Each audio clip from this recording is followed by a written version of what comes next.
السلام علیکم۔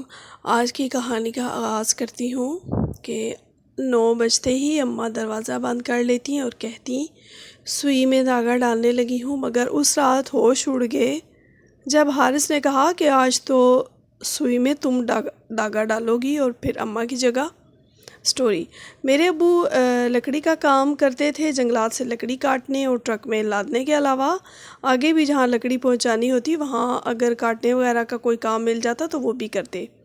مگر ہم لوگ 7 بھائی اور 2 بہنیں تھیں اور ماں باپ کے ساتھ ہم کل 11 افراد تھے۔ اس طرح آسانی سے گزر بسر ہو جاتا، مگر ہم اتنے امیر نہ تھے اور سب بھائی بہن پڑھ بھی رہے تھے، جو جس جماعت تک بآسانی خوشی سے پڑھنا چاہتا۔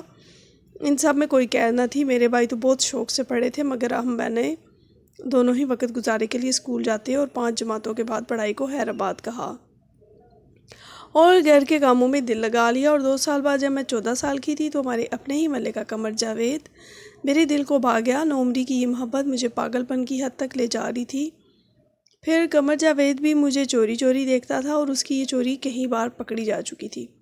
وہ مجھ سے 8 سال بڑا تھا اور ایک لکڑی کے کام کا ماہر تھا۔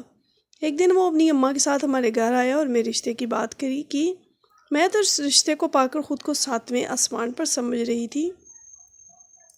میرے ابا نے بھی ہاں کر دی، کیونکہ وہ خود بھی ایک مزدور طبقہ آدمی تھے اور ایک مزدور کی بیٹی کو اسی جیسے طبقے میں ہی جانا تھا۔ اس کے لیے کوئی شہزادہ کہاں سے آنا تھا؟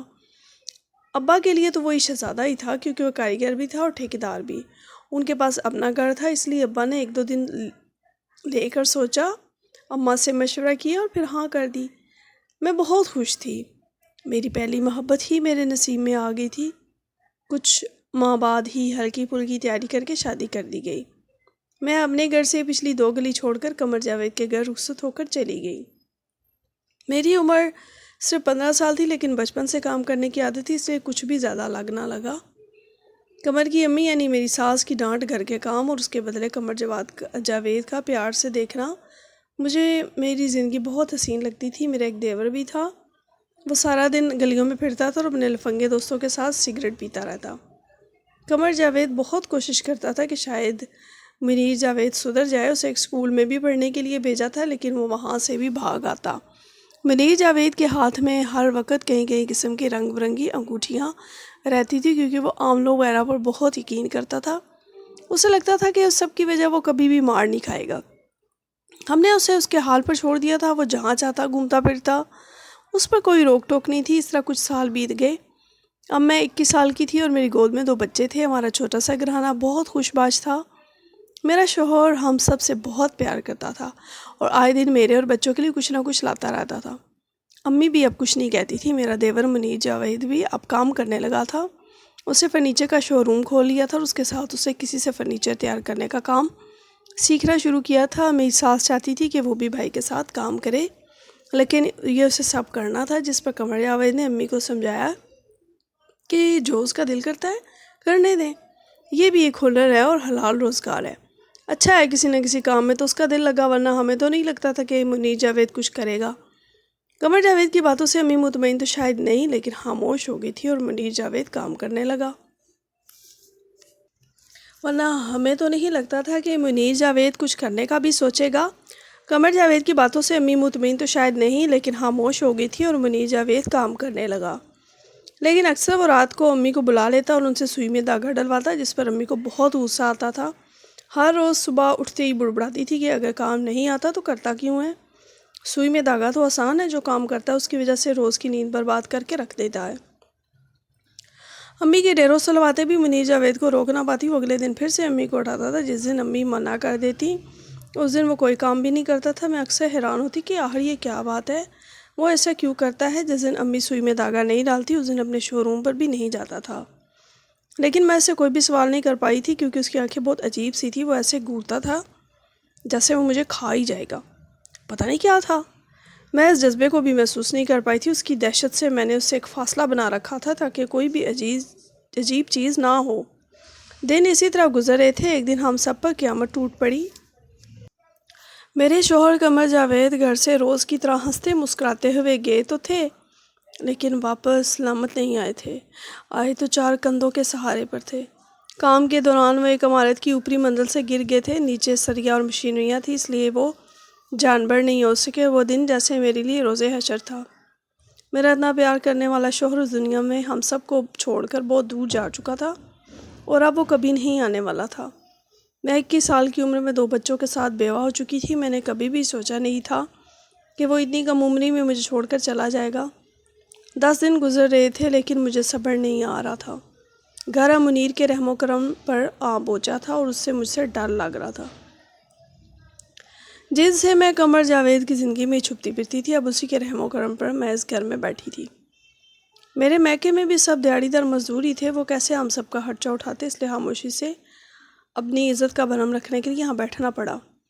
میری ساس نے اشاروں کنایوں میں بھی کہا کہ میں میکی چلی جاؤں، لیکن میں نے یہ کہہ کر ٹال گئی کہ اس گھر میں میرے شوہر کی یادیں ہیں اور یہ گھر نہیں چھوڑوں گی۔ اب میں امی کو کس منہ سے کہتی کہ میرے میکے والا میرا بوجھ اٹھانے کی سکت نہیں رکھتے اور نہ میں ان پر بوجھ بننا چاہتی ہوں۔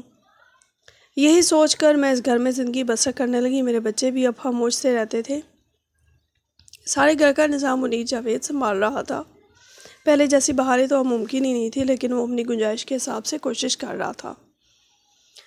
میری ساس بڑے بیٹے کے غم میں دن بدن نڈھال ہونے لگی۔ ان کا روب اور تنتنا گھر سے ختم ہو چکا تھا۔ پہلے تو وہ ہر وقت گھر میں چلتی پھرتی کچھ نہ کچھ بڑبڑاتی رہتی تھی، مجھے کافی کچھ سناتی تھی جس پر قمر جاوید انہیں منع کرتے تھے، مگر اب تو نہ میرا محافظ قمر جاوید رہا تھا نہ ہی ان کا پیارا بیٹا۔ دیکھتے ہی دیکھتے وہ بستر کے ساتھ لگ گئی تھی اور خود سے کپڑے تک تبدیل نہیں کر پاتی تھی۔ میں انہیں بالکل اپنی اماں کی طرح خود ہی سنبھالنا شروع کیا۔ ان کے بال بناتی، کھانا بناتی اور سب کام کرتی۔ وہ بھی ہر وقت مجھے دعائی دیتی تھی۔ وہ خود سے اٹھ تک نہیں سکتی تھی۔ ایسے میں کسی رات کے وقت اٹھ کر سوئی میں دھاگا ڈال کر دیتی۔ میں نے دیکھا منیر جاوید کے چہرے پر ہر وقت پریشانی کے سائے منڈلانے لگے تھے۔ اسے پھر سے امی سے دھاگا ڈالنے کو کہا تھا، لیکن امی اب اٹھ نہیں سکتی تھی اور نہ ہی اب انہیں نظر ٹھیک سے آتا تھا۔ تب مجھ سے دھاگا ڈلوا لیا کرو جو بھی کام ہے، لیکن اس نے منع کر دیا۔ پھر ایک دن اس نے گھر میں کہا کہ اب ہم اس کی شادی کر دیں۔ مجھے لگا وہ شاید کسی لڑکی کو پسند کرتا ہے، اس لیے خود سے بات کر رہا ہے، مگر اس نے ہمیں صاف کہا کوئی بھی لڑکی ہو، کیسی بھی ہو، اسے 4 دن کے اندر اندر شادی کرنی ہے، بس شرط یہ تھی کہ 5 وقت کی نمازیں اور تہجد پڑھنے والی ہو۔ اب ہم اس کے لیے 4 دن میں بیوی کیسے ڈھونڈتے؟ میں نے جتنی ہو سکتی تھی کوشش کی، کئی رشتے دیکھے، مگر کوئی بھی ایک دم جلدی شادی نہیں کرنا چاہتا تھا۔ جو لوگ مانے ان کی بیٹی کے نیل پالش لگے ناخن دکھتے تھے کہ وہ نماز نہیں پڑھتی۔ جتنی بھی کوشش کی کوئی بھی لڑکی نہیں ملی تھی، لیکن منیر جاوید کو 4 دن میں ہی شادی کرنا تھی۔ ایک رات میں 3 بجے تہجد کے لیے اٹھی۔ میں نے منیر جاوید کو جاگتے ہوئے پایا، اسے اپنے لیے چائے بنانی تھی۔ میں نماز میں مگن ہوگی جب میں نے محسوس کیا کہ کوئی 2 نظریں بہت گہرے طریقے سے مجھے گھور رہی ہیں۔ میں نے اپنا وہم سمجھتے ہوئے نماز جاری رکھی اور پھر بعد میں جب جائے نماز اٹھا کر پلٹی تو میں نے پیچھے منیر جاوید کو دیکھا جو اب تک وہیں تھا، یعنی وہ میرا وہم نہیں تھا، تب سے ہی مجھے گھور رہا تھا۔ میں نے جلدی سے جائے نماز طے کی اور اپنے کمرے میں چلی گئی۔ کافی دیر تک سوچتی رہی کہ آخر اس کے ایسے دیکھنے کی وجہ کیا ہو سکتی ہے۔ پھر یہ زیادہ دیر چھپی نہ رہی، عقد بھی اگلے دن ہی کھل گیا۔ اس نے امی سے کہا تھا کہ اسے مجھ سے شادی کرنی ہے، جس پر امی ہچکچائی تھیں، لیکن پھر میری سعادت مندی اور عزت کرنا وہ دیکھ چکی تھی، اس لیے مان گئی۔ پھر مجھ سے بات کی، مگر میں کیسے دوسری شادی کر لی تھی؟ میں نے تو فیصلہ کیا تھا کہ میں ساری عمر اپنے مرحوم شوہر کے نام پر ہی کاٹ دوں گی، اور اب شادی کرنے کی بات بھی اٹھی تو اپنے ہی دیور سے۔ میں نے صاف منع کر دیا تھا، جس پر میری ساس نے مجھے اپنے پاس بٹھایا اور سمجھایا میں اکیلی جان نہیں، 3 بچوں کی ماں بھی ہوں۔ کل کو اگر کوئی اور عورت منیر جاوید کی بیوی بن کر آئے گی، وہ سب سے پہلے مجھے اور میرے بچوں کو ہی گھر سے نکالے گی، مگر اس طرح سے میں ساری زندگی اس گھر میں رہوں گی اور میرے بچے بھی اپنے ہی گھر میں پل جائیں گے۔ وہ چاچا ہے، بچوں سے پیار بھی کرتا ہے اور ان کی حفاظت بھی کر لے گا۔ امی کی باتیں سن کر میں سوچ میں پڑ گئی تھی کہ آخر وہ سچ ہی کہہ رہی تھی۔ اگر کوئی اور لڑکی ہوتی تو وہ کسی جوان بابی اور بچوں کو اپنے سر پر کیوں رکھے گی؟ وہ پہلے ہی فرصت میں ہمارے سر سے چھت چھین لیتی۔ وہ سوچنے کی آخری رات تھی اور پھر میں نے سوچ سمجھ کر اگلے دن صبح امی کو ہاں کر دی۔ اس رات میں بہت روئی تھی۔ ساری رات قمر جاوید کی قمیض اپنے ساتھ لگائے میں ان سے باتیں کرتی رہی اور معافیاں مانگتی رہی۔ میں نے امی کو ہاں تو کی تھی، مگر منیر جاوید دوپہر میں ہی مولوی صاحب کو لے آیا۔ پھر ہمارا نکاح سادگی سے پڑھا دیا گیا۔ اب اس گھر سے مجھے کمرے سے منیر جاوید کے کمرے میں جانا تھا۔ میں ایسی کشمکش میں تھی کہ جاؤں یا نہ جاؤں۔ تبھی میری مشکل منیر جاوید نے آسان کر دی۔ اس نے مجھے خود ہی کہہ دیا کہ وہ جانتا ہے کہ مجھے اس رشتے کو سمجھنے کے لیے وقت لگے گا، تو میں جب چاہوں آرام سے سب کروں، کوئی جلدی نہیں ہے۔ جب بھی میرا دل مانے کمرہ بدل لوں، تب تک کوئی روک ٹوک نہیں ہے۔ سن کر میری آنکھوں میں تشکر کے آنسو آ گئے تھے۔ اس رات ٹھیک 12 بجے میرے کمرے کا دروازہ بجا۔ میں نے دیکھا تو منیر جاوید تھا۔ پہلے تو میں ڈر گئی، لیکن پھر اس نے کہا کہ میں اس سوئی میں 4 گز لمبا دھاگا ڈال دوں، ساتھ ساتھ درود بھی پڑھوں۔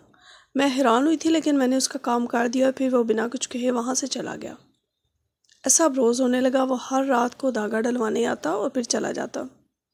اس کا رویہ بھی کافی اچھا تھا، مجھے اس سے کوئی مسئلہ نہیں تھا۔ میں دن میں اکثر اس کی دکان پر کچھ نہ کچھ کھانے کو بھجوا دیتی اور اس کے کپڑے بھی اچھے سے دھو دیتی تھی، لیکن اب تک وہ سوئی دھاگے والی بات مجھ سے بے چین کی ہوئی تھی۔ ایک دن میں منیر جاوید کے گھر سے نکلنے کے بعد اس کے پیچھے گئی۔ وہ اپنی دکان پر نہیں جا رہا تھا۔ کچھ دیر چلنے کے بعد وہ ایک آستانے کے باہر رکا اور اندر چلا گیا۔ وہ کسی عامل کا آستانہ تھا۔ وہ وہاں پر جا کر علم ہوا کہ اس عامل نے منیر جاوید کو کہا تھا کہ روز رات کو لمبا دھاگا اپنی محرم یعنی ماں، بہن یا بیوی سے ڈلوانا ہے جو نماز کی پابند ہو اور تہجد بھی پڑھتی ہو۔ اسی صورت بھی اس کا کاروبار چلے گا۔ ایک دن یہاں وہاں ہوا تو کچھ بھی وہ ہو سکتا ہے۔ امی کے بیمار ہوتے ہی اس کام میں ناغہ ہوا تھا، اور قسمت ایسی تھی کہ منیر جاوید کے کام میں بھی کمی آ گئی، اس لیے اسے شادی پر زور دیا تھا۔ اب جب سے اس کی شادی مجھ سے ہوئی تھی، اس کی دکان سے بھی برکت آ گئی تھی۔ مجھے اب سکون تھا کہ چلو یہ کوئی جادو تو نہیں ہے، بس درود ہی پڑھنا ہوتا ہے، یہ ایک اچھی طرح سے اچھا بھی ہے۔ میں مطمئن ہو کر گھر آ گئی تھی۔ پھر میں نے اپنے اور منیر جاوید کے رشتے کو دل سے قبول کر لیا، اور وہ بھی اپنا سامان لے کر قمر جاوید کے کمرے میں آ گیا تھا۔ پھر مجھے بہت کچھ پتہ چلا تھا۔ منیر جاوید پہلے بھی اپنے دوستوں کے ساتھ پیسے نہیں اڑاتا تھا اور نہ ہی عیاشی کرتا تھا۔ انہوں نے ایک بچوں کا اسکول کھول رکھا تھا جو یتیم اور مسکین تھے، اس لیے وہ سب دوست جاتے تھے اور اسکول میں بچوں کو پڑھاتے تھے، اس لیے سارا دن وہ غائب رہتا تھا۔ وہ ان بچوں کے لیے کماتا تھا۔ یہ سب جان کر میری آنکھوں سے خوشی کے آنسو بہہ نکلے تھے، اور مجھے میری عبادتوں کا اجر مل گیا تھا۔ امید ہے آج کی کہانی آپ کو پسند آئی ہوگی۔ ہمارے چینل کو سبسکرائب کریں، فرینڈ سرکل میں شیئر کریں